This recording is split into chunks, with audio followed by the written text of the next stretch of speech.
Assalamualaikum warahmatullahi wabarakatuh.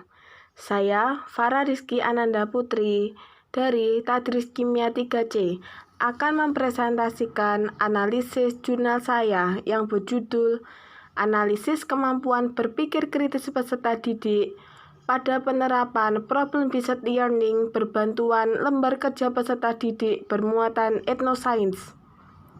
Penulis Divianti dan Woro Sumarni.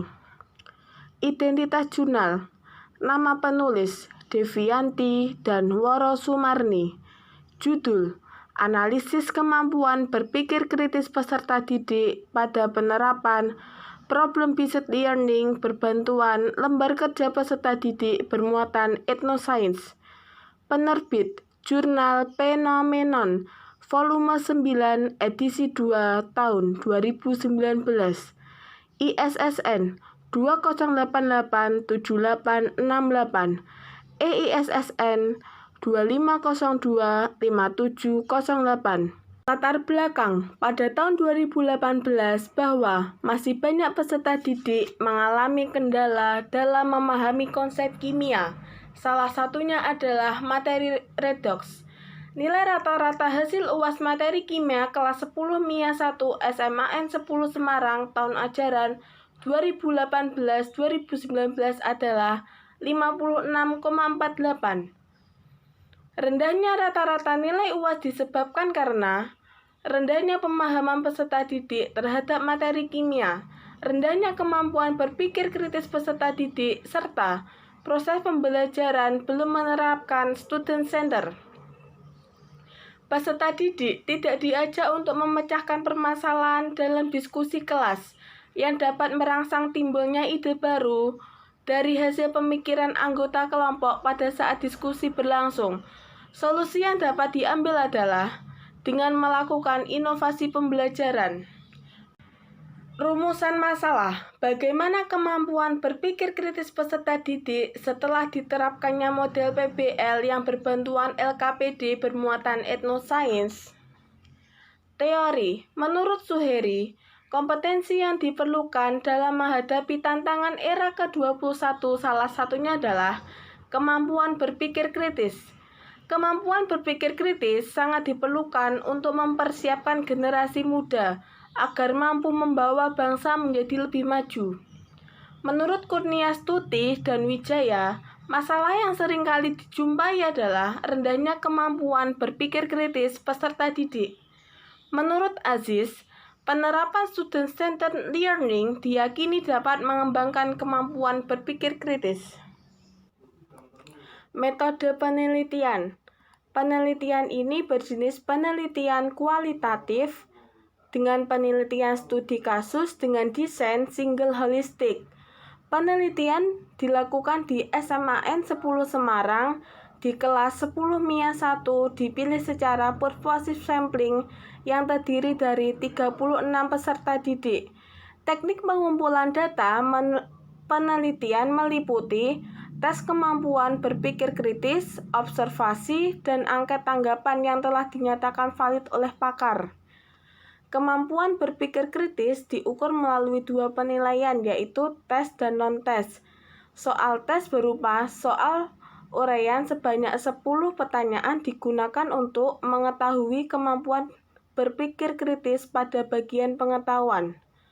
Penilaian non-tes berupa lembar observasi yang berisi 7 aspek diukur untuk mengetahui kemampuan berpikir kritis pada bagian keterampilan. Hasil penelitian berupa skor kemampuan berpikir kritis dan respon peserta didik terhadap penerapan pembelajaran kimia yang digunakan. Pembelajaran berbasis masalah dilaksanakan selama 6 pertemuan. Kegiatan pembelajaran terbagi menjadi 3 bagian, yaitu pembuka, inti, dan penutup. Pembelajaran diawali dari menghadirkan isu-isu aktual yang tidak asing bagi peserta didik. Kegiatan inti berisi kegiatan pembelajaran yang disesuaikan dengan sintak PBL, yang diawali dengan orientasi peserta didik terhadap masalah, kemudian disusul fase pengorganisasian peserta didik untuk belajar pengorganisasian peserta didik untuk belajar dengan membentuk 6 kelompok yang masing-masing terdiri dari 6 peserta didik. Diskusi membahas permasalahan yang terdapat pada masalah kehidupan sehari-hari dan berhubungan dengan etnosains.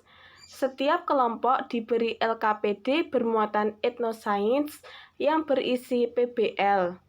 Mendiskusikan permasalahan yang disajikan.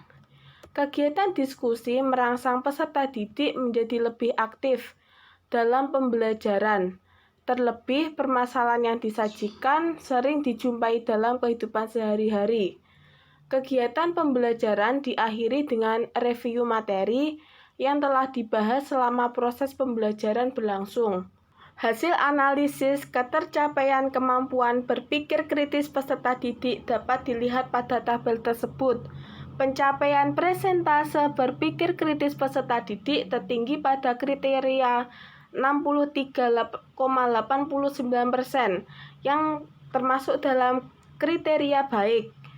Hal ini menunjukkan bahwa penggunaan model PBL yang dibantu LKPD bermuatan etnosains dapat digunakan untuk mengembangkan kemampuan berpikir kritis. Sejalan dengan hasil penelitian, Luziawati mengatakan bahwa peningkatan kemampuan berpikir kritis yang dialami oleh peserta didik disebabkan karena keaktifan peserta didik dalam mencari informasi untuk menyelesaikan masalah yang disajikan. Persentase pencapaian masing-masing indikator kemampuan berpikir kritis dapat dilihat pada tabel berikut ini. Indikator mencari penyataan yang jelas dari pertanyaan. Indikator ini memperoleh persentase yang baik, yaitu sebesar 75,69%. Proses pemahaman dan pengetahuan yang dimiliki peserta didik cukup baik. Peserta didik mengerjakan soal sesuai dengan argumennya sendiri, dan mereka mengerjakan tanpa mengalami kesulitan sehingga diperoleh rata-rata yang baik. Indikator yang kedua adalah indikator mencari alasan. Indikator ini memperoleh persentase sebesar 66,67% dan dikatakan cukup baik. Peserta didik mampu menjelaskan alasan mengapa reaksi yang terjadi pada bacaan 1 maupun 2 termasuk dalam reaksi redoks atau bukan. Perolehan persentase ini disebabkan karena ada peserta didik yang masih kesulitan dalam menentukan bilog dan konsep reaksi redoks. Hal ini membuat peserta didik sedikit mengalami kesulitan untuk membedakan apakah reaksi redoks. Indikator yang ketiga adalah indikator mengetahui informasi dengan baik, yang memperoleh persentase sebesar 56,25% yang termasuk dalam kategori cukup.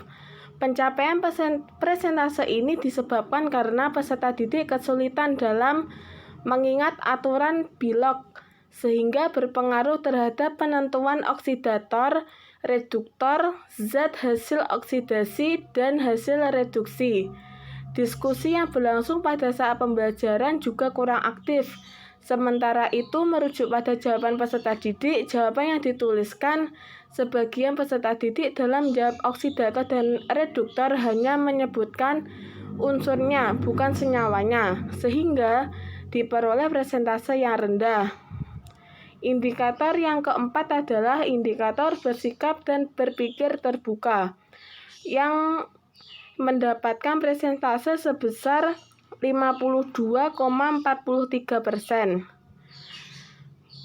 Sebagian peserta didik menjawab bahwa penghilangan karat tidak bisa menggunakan bahan yang bersifat basah. Mereka berpikir bahwa proses penghilangan karat pada besi hanya bisa dihilangkan dengan bahan yang bersifat asam lemah. Peserta didik hanya mengingat bahwa proses penghilangan karat pada besi yang dibahas pada saat diskusi hanya menggunakan air kelapa. Indikator yang kelima adalah indikator mencari alternatif. Indikator mencari alternatif ini mempunyai persentase sebesar 83,68% yang termasuk dalam kriteria baik. Pembelajaran yang mengaitkan dengan materi yang ada dalam kehidupan sehari-hari membuat peserta didik lebih memahami materi pembelajaran yang mendorong minat peserta didik. Proses diskusi berlangsung dengan baik dan peserta didik memperhatikan materi ditunjukkan dengan banyak peserta didik yang aktif dalam menjawab pertanyaan yang dilontarkan oleh guru. Indikator yang keenam adalah indikator bertanya dan menjawab pertanyaan yang mendapatkan persentase sebesar 66,67%. Pencapaian persentase pada indikator ini dikategorikan cukup. Perolehan pencapaian peserta ini sejalan dengan penelitian yang dilakukan oleh Fernanda pada tahun 2019 bahwa adanya kegiatan diskusi membuat peserta didik aktif bertanya dan menjawab pertanyaan. Indikator yang ketujuh adalah memakai sumber. Ini mendapatkan persentase sebesar 67,36%. Penggunaan model PBL berbantuan LKPD bermuatan etnosains memberikan kesempatan kepada peserta didik untuk melatih dan menerapkan kemampuan dalam mempertimbangkan kredibilitas sumber untuk menjawab peserta permasalahan. Mereka mampu mengolah informasi suatu sumber dengan cukup baik sumber yang pernah didengar maupun dilihat. Peserta didik juga mampu menggunakannya untuk menyelesaikan permasalahan yang ada. Indikator yang ke-8 adalah indikator observasi dan mempertimbangkan hasil observasi yang memperoleh persentase sebesar 75,69%. Hasil pencapaian indikator observasi dan mempertimbangkan hasil observasi diukur dengan menggunakan instrumen lembar observasi. Sebagian besar peserta didik sudah baik dalam mencatat hasil observasi praktikum dan sudah bisa menjawab sebagian dari permasalahan yang disajikan. Indikator yang ke-9 adalah indikator membuat deduksi dan mempertimbangkan hasil induksi yang mendapat persentase sebesar 54,17%. Peserta didik menganalisis hasil data yang diperoleh pada saat melakukan praktikum pencampuran logam ke dalam larutan HCl 1 molar. Hasil penelitian menunjukkan bahwa indikator membuat deduksi dan mempertimbangkan hasil deduksi diperoleh persentase sebesar 54,17%. Hal ini menunjukkan bahwa tidak semua peserta didik kelompok tinggi memiliki kemampuan menafsirkan data dengan baik. Indikator yang ke-10 adalah membuat induksi dan mempertimbangkan hasil induksi yang mendapatkan persentase sebesar 44,44%. Rata-rata peserta didik dalam menarik kesimpulan yang dituliskan pada laporan hanya menyebutkan bahwa percobaan yang dilakukan merupakan reaksi redoks dan tidak menjelaskan hubungannya dengan pembuatan gas oksigen. Hal ini disebabkan karena peserta didik belum terbiasa untuk memberikan hipotesis dan simpulan. Indikator yang ke-11 adalah menentukan tindakan yang mendapatkan persentase sebesar 47,92%. yang termasuk dalam kategori rendah. Indikator yang ke-12 adalah berinteraksi dengan orang lain yang mendapatkan persentase sebesar 86,81%. Data ini menunjukkan bahwa peserta didik sangat berkontribusi dalam berinteraksi dengan yang baik pada saat melakukan praktikum. Hasil presentase ini juga menunjukkan bahwa model PBL berbantuan LKPD bermuatan etnosains cocok digunakan untuk mengukur kemampuan berpikir kritis peserta didik. Melalui 12 indikator di atas, dapat disimpulkan bahwa Indikator yang pencapaiannya paling tinggi terdapat pada indikator berinteraksi dengan orang lain. Kegiatan diskusi menuntut peserta didik untuk aktif dalam membahas permasalahan yang disajikan. Keaktifan ini bisa disebabkan karena adanya kerjasama antar anggota kelompok. Peserta didik akan dapat mengembangkan kemampuan berpikir kritis dan terpacu untuk mencari tahu solusi permasalahan secara bersama-sama. Indikator yang tingkat pencapaiannya paling rendah terdapat pada indikator membuat induksi dengan persentase sebesar 44,44%. Peserta didik senang dan tertarik dalam mengikuti pembelajaran kimia dengan model PBL berbantuan LKPD bermuatan etnosains. Pada materi redoks, pelaksanaan pembelajaran yang memanfaatkan lingkungan sebagai sumber belajar menjadikan peserta didik lebih mudah memahami materi dan menunjang kemampuan berpikir peserta didik. Model PBL berbantuan LKPD bermuatan etnosains cocok digunakan dalam menjelaskan contoh peristiwa reaksi redoks, sehingga peserta didik dapat lebih memahami materi. Penggunaan model ini memberikan pengaruh yang baik dalam mengolah kemampuan berpikir kritis terutama pada indikator berinteraksi dengan orang lain. Simpulan. Kemampuan berpikir kritis peserta didik termasuk dalam kriteria cukup dengan rata-rata sebesar 62,6. Indikator berinteraksi dengan orang lain dapat berkembang dengan baik, namun indikator menentukan induksi masih dalam kategori rendah. Diperoleh respon positif dari peserta didik terhadap penerapan model PBL berbantuan LKPD bermuatan etnosains. Terima kasih telah menonton video saya. Ada kurang lebihnya mohon maaf. Saya akhiri. Wassalamualaikum warahmatullahi wabarakatuh.